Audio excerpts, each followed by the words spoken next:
Welcome to Endo Battery, where I share about my endometriosis and adenomyosis story and continue learning along the way. This podcast is not a substitute for professional medical advice or diagnosis, but a place to equip you with information and a sense of community, ensuring you never have to face this journey alone. Join me as I navigate the ups and downs and share stories of strength, resilience, and hope while navigating the world of endometriosis and adenomyosis from personal experience to expert insights. I'm your host, Alana, and this is Endo Battery, charging our lives when endometriosis drains us. Welcome back to Endo Battery. We are joined today by Amber MacDonald, and she is an abdominal massage therapist, and she has a story which led her to that point of becoming an abdominal massage therapist. She's an endo warrior. So, Amber, thank you so much for joining us today and being willing to share your story and vulnerable with us. Yeah, thanks for having me. So give us a little background about your story. Well, I started my period when I was 11. It took about a year before the pain really started. Between 12 years and 16 years old, I was missing school all the time from, excruciating pain. It took 4 years. And during that 4 years, it was like, oh, it's just period pain. You're fine. You're fine. Mm-hmm. What we all hear. Right. Yeah. Yeah. Mm-hmm. And then I actually was seeing a doctor that had been my doctor all throughout childhood, and she had just gotten diagnosed with endo. And she's like, I think you might have this, and let's try birth control. So between 16 and 18 years old, I think I was on 3 or 4 different pill forms, and I couldn't tolerate it. It gave me migraines. It just made me feel sick. So then they suggested Depo-Provera, and The go-to. I got 1 injection, and I bled for 3 months straight. Ended up anemic, still had migraines. So I was like, all right, birth control is not for me. So they sent me to do all the regular testing, because it's not endo, it's your thyroid, it's your GI, it's blah, blah, blah. And they sent me to who was supposed to be the best Northern Colorado surgeon that gets all the complicated endo cases. And he's like, oh yeah, okay, I think you might have endo. So it took about a year or so. He did a laparoscopy. He didn't find endo. Interesting. He's like, all right, so I think you have adenomyosis. So for a year and a half, he's like, the only way to cure adeno is to take the uterus out. We're not going to do that. So here's painkillers and some nausea medication. And I had already learned prior to that surgery that I can't take any kind of narcotics or, anything like that. I had my wisdom teeth out when I was 18, and I quit breathing on the surgeon. And so I was like, well, I'm not going to take these painkillers. Right. So I'm just going to white knuckle it for the next year and a half while I tried to go to work and go to school, which was, it started, just the first few days of my period. And then it was the week before my period, the week of my period, the week after my period, where I would just be in the fetal position, throwing up, crying, and ended up, in the ER several times, and they're doing CT scans, and they're like, we don't know what's wrong with you. So this doctor who had initially ruled out endo was like, all right, let's do a hysterectomy. And when he went in to do that hysterectomy, and I was 21, so That's a young age to. Yeah. I didn't, I was just like, I just need the pain to stop. And like, this is what I'm being told. This doctor, he's supposed to be the best in Northern Colorado. Mm-hmm. This is what I'm being told. So hysterectomy it is, I guess. So when he went in to do the hysterectomy, he found endo and did the ablation and took off what he saw and left my ovaries, but took uterus and cervix. About a month after that surgery, I started leaking fluid, and I had to go back to his office at 3 or 4 different times to be cauterized right in office. And he would tell me things like, oh, you're fine, it's in your head. And I knew that, bedside manner, awful. And I looking back, I'm like, okay, you're telling me in between endo and adeno, endo would be the worst case.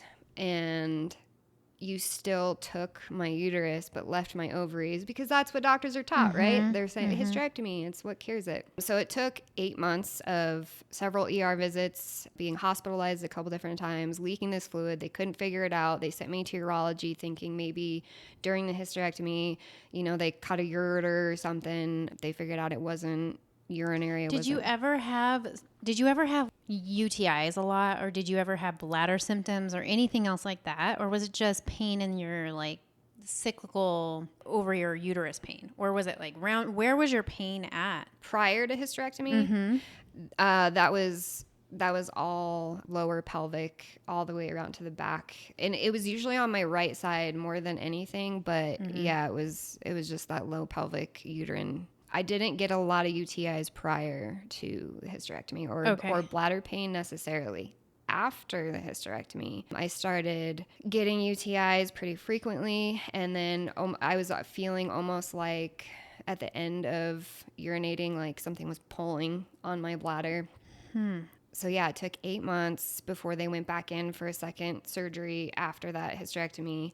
And they found that there was a tiny hole at the top of the vaginal cuff. I was actually leaking peritoneal fluid for 8 months, and I didn't go back to the same surgeon, needless to say. And the woman that I went to for the second surgery, she's like, your insides were, it was like everything was just down on top of that hole trying to fall out.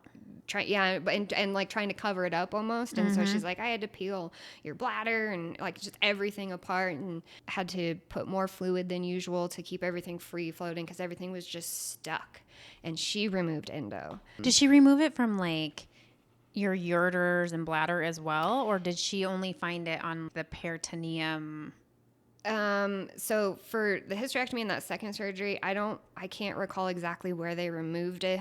I know it was abdominal wall and the right ovary, but other than that, I can't remember exactly where they removed it. Okay. And so she does the second surgery, and I start healing from that, but then I have all these bladder issues, and I'm going to urology. It took about 1.5 years after that. I got diagnosed with interstitial cystitis, was on way too many antibiotics because I had all the symptoms, and like, you have a UTI, but I don't, because that's what interstitial cystitis does.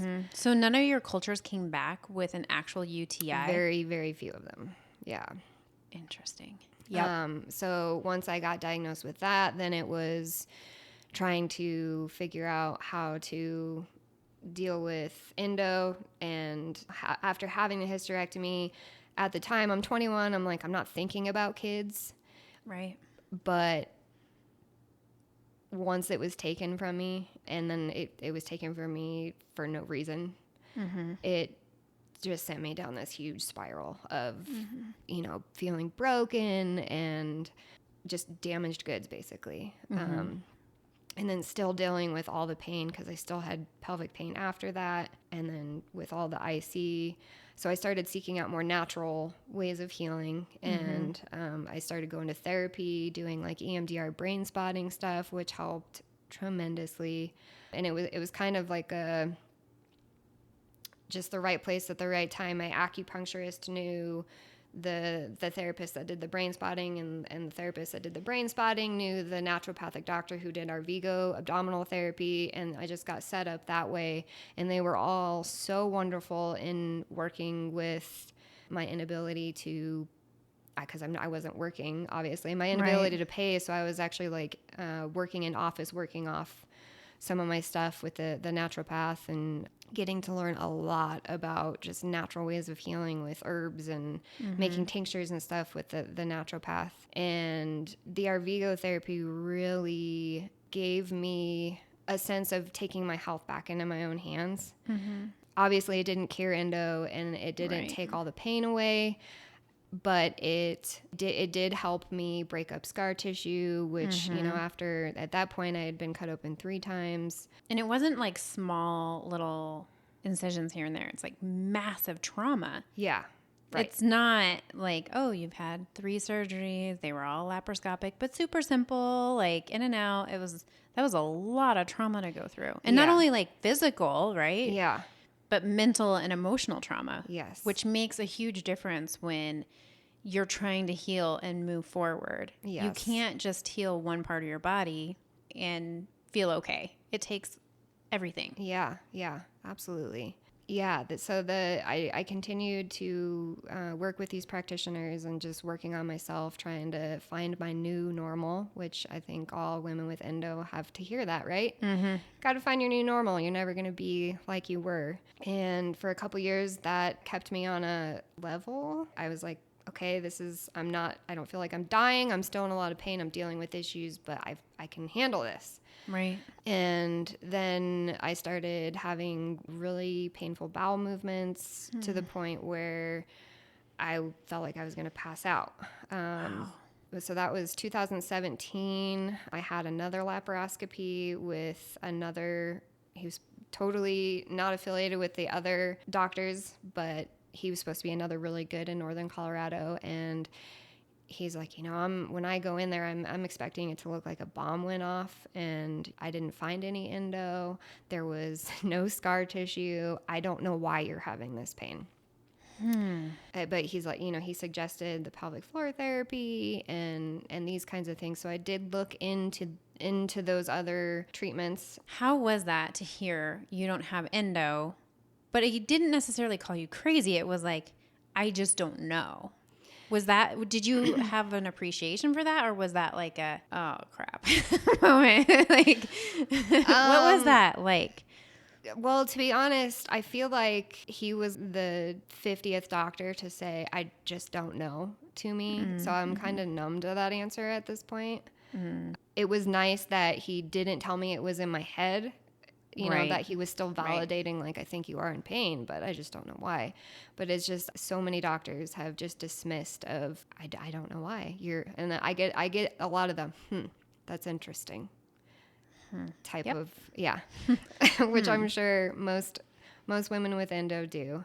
It's been a really crazy journey. Thinking that I didn't actually have any active endo, I'm like, okay, what is this bowel pain, and why am I still having pelvic pain and pain with sex and all the issues that have been around since before my hysterectomy even. And I ended up going to Dr. Nelson, and that was June of 2022, and he removed endo from everywhere. And so it wasn't a matter of not having it. It was a matter of recognition. Yeah. Yes, exactly. Of the disease in its various forms. Yes. And states. So that is when I really learned that if they're not an endo excision specialist, they don't know what they're looking for, and they're not going to remove it the right way, obviously, but they also are just going to miss so much of it, because he had to remove it from my bladder, from my ureters, from my abdominal wall, from both ovaries, everywhere. So, and he had to take my appendix out because it was on its way to rupturing. And that was, okay, so endo, still got it. He also, during that, once I woke up from that surgery, he's like, it was all over your descending colon. And since we didn't talk about cutting that out prior, I couldn't take it. We couldn't remove it. So that's a much bigger surgery. That's a conversation for later. And that's kind of where I'm at now with it, is try Depo-Lupron to see if the bowel pain gets better. And if it does, then it's time to yank the ovaries and possibly do a bowel resection, or to just live with it. And, neither of those are good scenarios at all. And that, I think that also goes to say, and you probably would back this up, is really researching every surgeon, every avenue, not just feeling loyal to one doctor or another. And I feel like I've talked a lot about this because I had a similar situation where my doctor, for my initial 2 surgeries, she was also my OBGYN for my kids and everything else. And so I felt so loyal to her that I didn't care to look anywhere else because I believed her so much. Yeah. And because she touted herself as like the specialist, and that's her bread and butter. And I don't think that it was a very old school mindset. It wasn't like what we know now is really a specialist, right? It's this is what I learned in med school. I am just really good at recognizing this, or I'm really good at, whatever. And I feel like that may sound really good. You may love your doctor, or you may think they're the best, but it really goes back to looking at every single option you have. Yes. Even outside of your little circle in your area. Yes, absolutely. Because Northern Colorado is kind of a dry land when it comes to endo stuff. Yeah, absolutely. We really don't have, I mean, I would say in general, most places are, because there's not a ton of specialists Right. that can really handle complicated cases. But I think that's where just really doing research and figuring that out is so important. Yeah, I feel like I had to learn that the hard way. Having a hysterectomy at 21, I did some research on endo and adeno, but again, like I was so young Right. and I didn't know any better. Same. And that doctor was telling me, this is your option because I can't tolerate birth control and I'm not going to be on painkillers for the rest of my life. So let's take it out. And Right. it is absurd how many women are still being told that. I have quite a few Arvigo clients who I've had to be somewhat of a bearer of bad news of, you need to go see an endo specialist, because it's not that your doctor, there's any malpractice or that your doctor is being negligent or anything. It's just they aren't taught any better. No. And it's really sad. And I've got quite a few women who leave my office just like, what, like dumbfounded. Do you think there's a lot of denial too of like, that's not it? Because they've been told otherwise, or they don't want to know the truth? Yes, absolutely. Yes.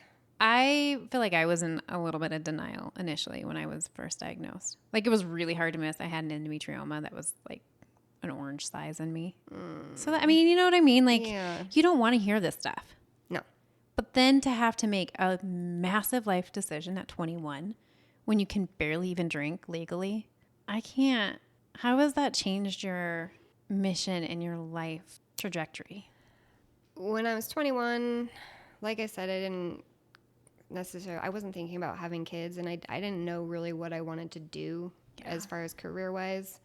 When I stumbled upon Arvigo, and it did give me a sense of purpose, because I feel like I was able to start kind of working and going to school, and it just seemed like it was such a right fit for me that I knew I had to get this information out to as many women with endo specifically as possible. And obviously Arvigo helps with a lot of other things, but specifically endo, of just also telling my story of, don't do the hysterectomy and make sure you do the research and these kinds of things that I wish somebody when I was 21 would have been on the sideline telling me.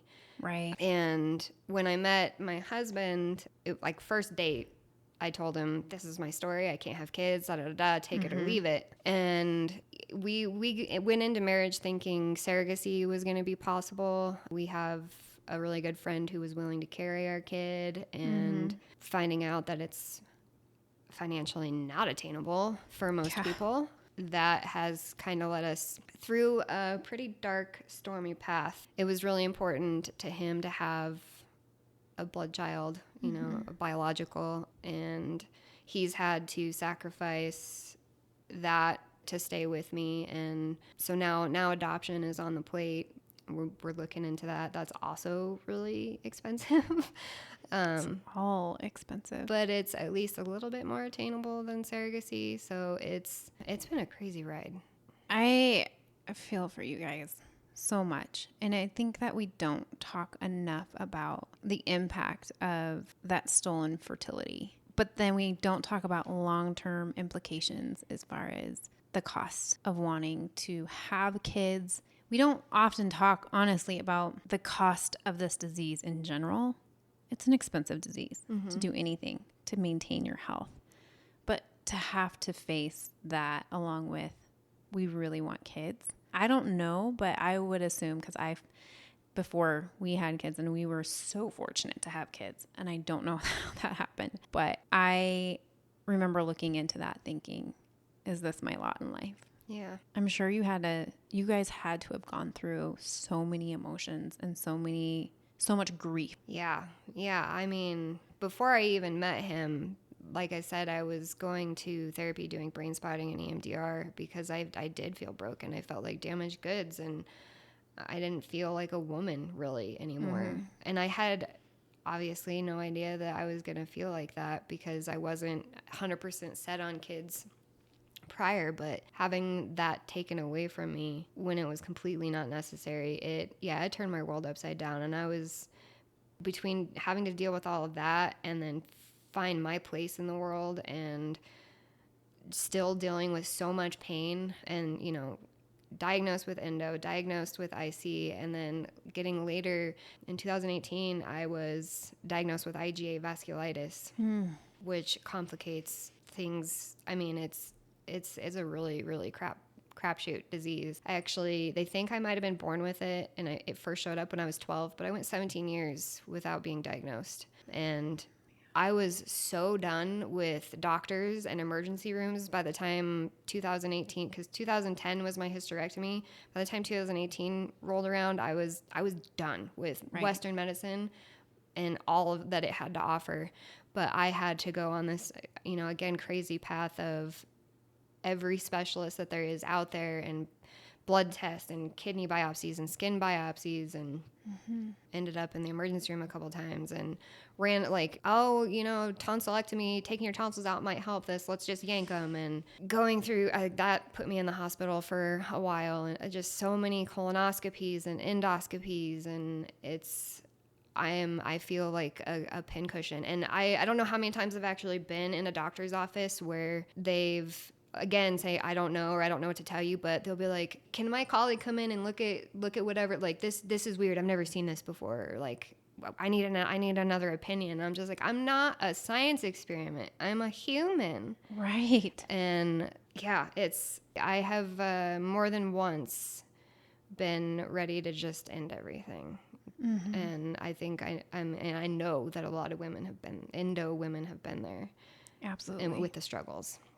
Because part of it is like the grief of knowing that your life isn't going to be the way you would want it. And then the other part of it is, I just want to be done with the pain. Yeah. I just want to feel, I don't want to feel anymore. Yeah. I think that's a big part of it too. I think why people with endometriosis have such severe depression is not only what they're told in the doctor's offices, but also because they just don't want to feel. We feel too much and we don't want to feel anymore. Yeah. Absolutely. And it's like you feel the emotion, but you also feel the physical pain and you feel the mental pain, and it's exhausting. It's exhausting. Yes, it is. Have you and your husband done therapy together? Is that something that you guys have done to kind of walk through that journey of the infertility or the price that it's taken or the toll it's taken on you? We haven't, but it actually is something we're getting ready to do for the both of us to be on the same page with that, but also to help him better deal with what I go through, because he has a hard time sometimes watching what I go, because, you know, as a man, it's like, fix it. Yep. And I can't fix it. So, okay, then I'm done. I don't know what to do. So we're definitely going to start that journey together here soon. It's so important. Yeah. My husband has said the same thing. He's like, all I want to do is fix it. And I can't. And I don't know what to do. And I feel helpless. And then the caregiver fatigue and the compassion fatigue is so real, because the love is so deep and so real that it impacts them so much more. Yeah. I wasn't diagnosed prior to being married. And so I don't really think he knew what he was getting into, you know? Yeah. And so I think that was really a bombshell of trying to manage my emotions, my pain. And then on top of that, trying to sort through what he was feeling, what he was going through, and feeling validated in some of the things that he felt walking through that. And it's not easy on them either. No. I mean, marriage is hard enough regardless. And then you put in a chronic illness, and it adds a whole nother level to a marriage that, it causes issues for sure. It's a struggle. Yeah. The struggle is real. It is so real. I remember telling Elliot one time, I'm like, I don't want to feel lazy anymore, but I just don't have the energy. And I think at first he's such a go-getter. He moves all the time. He never stops going. And sometimes I'm like, just sit. Just for a second, just sit. Enjoy the time. And he's like, I gotta go. So I think it was really hard for him when I just felt like I couldn't. And I remember thinking, I feel so lazy. I'm really trying not to be, but I just don't I'm so fatigued. Yeah. And it's so hard to understand that from their perspective too. Yeah.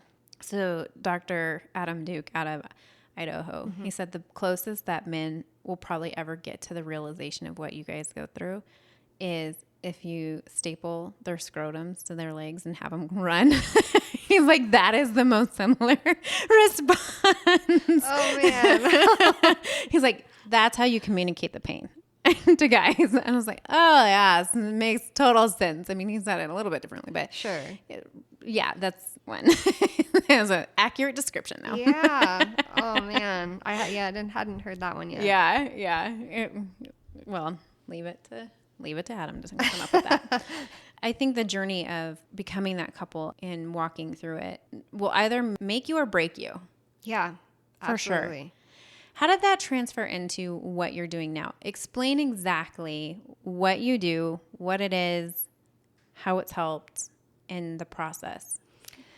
So Vigo is a abdominal massage that originated in Belize. Dr. Rosita Arvigo and the last known shaman in that area came up with these techniques to help a number of issues, reproductive issues, digestive issues, sexual health. And we are actually manipulating the position of the uterus and putting it back to where it should be, because oftentimes with any kind of trauma, so if you're doing gymnastics or dance or you got into a car accident, no matter what part was impacted, it shifts your whole body, and organs can shift out of place. And when that happens, it kind of creates a congestion within the abdomen where it's not allowing the blood and the nerve and the lymph to flow freely.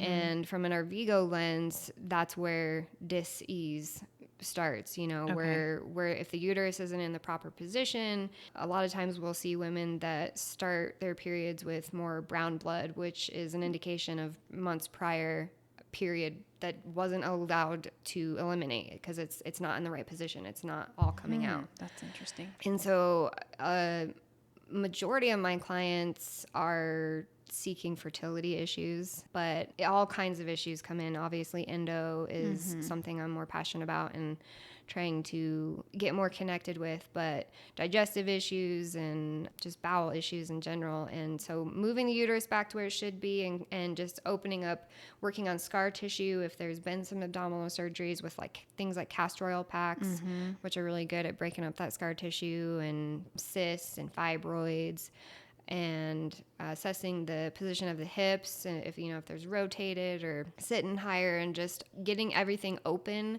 so your body, because your body has the innate ability to heal itself if you give it what it needs. Right. And so opening everything up and allowing everything to flow freely it's game changing in a lot of digestion issues. Right. And so as from an endo standpoint, obviously it's not going to cure that, but it's going to help break up the scar tissue. It's going to help with, a lot of women get cysts, and getting those before they rupture and cause more pain that we don't need, and taking your health into your own hands, being able to connect with that. Cause I think that that's a huge thing too with women with endo, is that you go through so much pain in your abdomen and your pelvic region that there's a disconnect, and putting that focus back in that area to love that part of your body, regardless of what it's been through, because it's not your uterus's fault, or it's not whatever is going on. It's not that organ's fault. And if you went through a surgery and you went through trauma, that wasn't your body doing it to you, it was done to you. And just kind of reconnecting with that area and giving love to it and support to it, it goes a long way.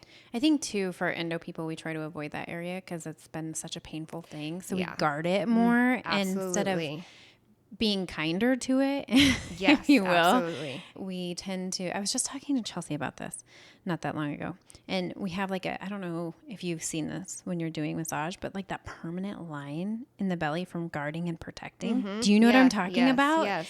I want to know, anyone out there, if you have a line from guarding on your stomach, I want to hear about it. because we were both talking about this, and it's like a permaline from being hunched over, and our posture is terrible. Our upper traps are terrible because of all the tension. And we really struggle with activating certain muscles because of it. And so I think just because of that avoidance, and I venture to guess a lot of people that come into you want to be more guarded in that area specifically. Yes. How do you get them out of that? Because from trauma, sometimes touch is really hard. Yeah. Well, I mean, I definitely ease them into it and try to get them to feel what I'm feeling in their own body, and just helping them recognize that the different holding patterns and what it is doing and can further do. Like, you go in for pelvic floor therapy and, you've got really tight muscles, but they're really weak, and there's a complete disconnect there, and then it causes painful intercourse. And so really just having them tune into their breath and tune into their body and listen. And there's some meditations that I offer too that kind of reconnect, like uterine meditations and stuff that seem to help kind of break that barrier a little bit. Yeah, it gets them out of that tension and that breaking that cycle of thought. Yeah. Sounds about right. I know. I think we overlook that a lot. Yeah. Because you don't hear a lot about that, I will be honest, until Katie was on talking about that. And if you haven't listened to Katie and Allie's story, go back and listen, because theirs is an incredible story as well. But she was talking about the abdominal massage, and I think just, recognizing maybe it is more endo issues, and becoming more aware of the abdominal, reproductive, and pelvic region, and not ignoring it, just connecting with it. And we don't hear about this. Yeah. Is it healing for you to do things like this to help others, or is it hard? It's a little bit of both. Katie is actually one of my clients. That's actually who had connected us. Yes. Yeah. Yes. Mm-hmm. It's very humbling, and I feel like I'm an empath, and I feel so deeply for when women start telling me their stories and what they've been through. Like, I can relate on so many levels, and it's really good. And then it's also like, there's so many women struggling, and it's just one of those things that's, it's hard to listen to, but it's really good to listen to, if that makes sense. It is the whole reason why I got into Arvigo, though, is to be in these positions to listen to these women and to help them whatever I can, to give them as much information as I know of. This is, these are therapies that might help you before you go down that route of hysterectomy, which is not going to cure you, and just trying to make their healing journey easier than what I had to go through. Yeah. So I feel like community is more healing. When you can walk in step with other people, it brings healing for you as well. Yeah. I don't know if you've experienced that. At least I have, but I don't know if you have. Yes, absolutely. The name of my massage is Forever Healing Massage, and constantly forever healing. Yeah. What are some ways that you would encourage other endo warriors in? 100% listen to your gut. Be your own advocate. Don't take no for an answer. Keep pushing to find, even if you have to go to 5-6 doctors until it feels right within your soul, don't stay there. Right. And so true. Reaching out to and looking at all the other healthcare opportunity, pelvic floor therapy and whatever is in the natural way of healing, just not always relying on Western medicine, I guess, because for me, there's a time and a place, but I'm done with Western medicine. I think there's a balance, right? With that, because there are things that Western medicine does have right. Absolutely. But there's things that need to improve and get better. Yes. We all have experienced that, because Western medicine is still human. Yes, absolutely. And it's not perfect in education. Right. No. So I think having that well-rounded approach of like, you need to find what works for you. Absolutely. Right? And if it's not working, find somewhere else. Yeah. I think that's so important. I think validating women too, and just where they're at and how they're feeling. Because I know for me, just the lack of validation I got for the first several years, even after having hysterectomy, I started to internalize that. Like, do I have a low pain tolerance? Is this not, even after the diagnosis with endo, I was so invalidated even after getting the diagnosis that that is one of the first things I do with women who walk into my office with endo is validate exactly where they are and how they're feeling. And you can see it in their face of how appreciative they are of it. And because I know I have been. Don't you think that's hard to like break that cycle of feeling invalidated? Yes, it is. It's so hard because I think that really lends itself more to insecurity with endo patients. You second guess yourself. You start gaslighting yourself. No, I am crazy. No, I am this. And it's like, no, you really aren't. That pain is real. And until they're in your body, they don't know. Yeah. Just because they can't find it. Our bodies have very complicated pathways. Yes. That cannot be seen by everyone all the time. So we should be validating each other. Just as women, we need to validate each other. Yeah, 100%. Right? Yeah. But I'm sure what sets you apart and what you're doing is that when they walk in, they feel seen. And that's so big. Yeah. That's so big. Yeah. More practitioners need to do that for women. Women in general, just in the healthcare, right? Because it doesn't matter whether it's endo or PCO. It doesn't matter what it is. No. We are looked at as it's just periods. You're fine. It's in your head, and it's We have the least amount of research for us. Yeah, it's crazy. Insane to me. It's insane to me. Some of the statistics in that Below the Belt documentary were I knew a lot of it, but there were some that was just like, wow, disgusting. Yeah, and it makes me want to get as many OBGYNs together and be like, y'all need to watch this and pay attention to your clients or to your patients. Yeah. No, it's so true because I feel like if they just validated, I don't think you're crazy. I just don't know what it is. Yeah. Like the one doctor that you had, what a difference that would make. And I don't think if people are coming into your office in crippling pain, they're making something up. No. There is a brain connection there though, right? So once we experience trauma, we feel trauma. Right. Sometimes our automatic intuition is to go back to that trauma when we feel any ounce of pain. Right. Right? So we can't ignore that, which is why the therapy has been helpful for you, I'm sure, to like walk through, okay, it's not that pain. You can calm your body down. It's not recognizing what your body is actually telling you and not what your mind is telling you from the trauma is important. But that doesn't necessarily negate that you do have pain. Right. Yeah, absolutely. Has that been helpful too? Yeah, that was a game changer too for me of really realizing that what podcast? I forget what podcast I was listening to that they were explaining that like when you cut yourself, you don't actually feel pain. It's your brain's way of signaling there's trauma and you need to take care of this. And then that after any kind of tickle to that area is going to trigger that response. And so you really have to retrain your brain. You have to break those chronic pain cycles and retrain your brain and, calm your nervous system down. Yeah. And it's once realizing that and kind of working with that kind of stuff, it's been, and he can probably attest to my anxiety level of before learning that kind of stuff. And now it's like, why are you going to the ER? It's not going to help. And now I'm like, okay, you're right. I got this. I'll stay here. And just the pain is bad, but it's tolerable and bring the nerves down and bring the anxiety down. Yeah, that does make a big difference. I feel like just recognizing that there are times that the trauma is there, but differentiating between pain and trauma is huge. And I'm sure you've had to do a lot of that. I sure have. Yeah. A lot of us have. And I think that that's a constant journey. I don't think that you ever really fully get out of that. No. Because it's so ingrained in a lot of times in the developmental years too. So it becomes a little bit harder to navigate that coming out of the developmental years of your brain. Yeah. And especially at 21, your brain is actually not even fully developed at 21 when you've had it first starting your journey through a lot of that trauma.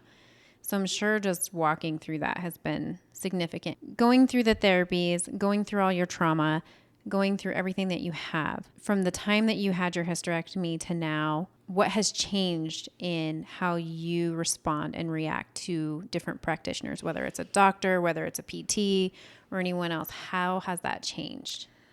I was obviously much more timid and just like easy to believe whatever they would say in the beginning. And obviously now it's like, I know my body better than you do. And I'm going to tell you how this is basically. Yeah. And so, yeah, just being way more my own health advocate and like, this is what I need. This isn't working. And I'm not afraid to say, this isn't a good fit. I'm moving on. I'm going somewhere else. Yeah. Yeah. So it's definitely changed from the beginning. You don't need permission to do it. You can just do it. Yeah. You're the boss. Yes, exactly. Yeah. What are some things that you help your clients achieve outside of even what you're doing? I connect them with the right endo specialists, like give them whatever information I can for wherever they're at in their journey. So if they need a good endo excision specialist, then I'm going to give that information. Support groups, obviously, listening to your guys' podcast, really great for women with endo, just to get more information, to hear other stories, because it provides hope, and giving all the information that I have to keep them from making some of the mistakes that I did. I don't think they're mistakes. They're a path that you did not see. Yeah. You did everything that you thought was right in the moment and with what you knew. You did the absolute best you could have. It wasn't a mistake. It was just a journey that you did not see coming. Yeah. You know? That's true. I just want to validate you in saying that you are doing your absolute best.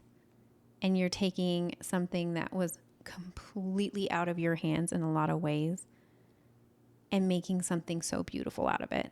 And even if it's so challenging for you now, you're still helping others. And we need more endometriosis patients to step up and say, this is really hard for me, but I don't want you to walk through this. Yeah.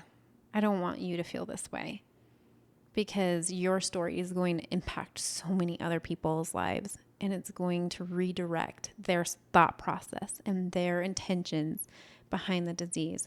It's going to redirect their life course because you've been able to be open and guide them and just walk with them.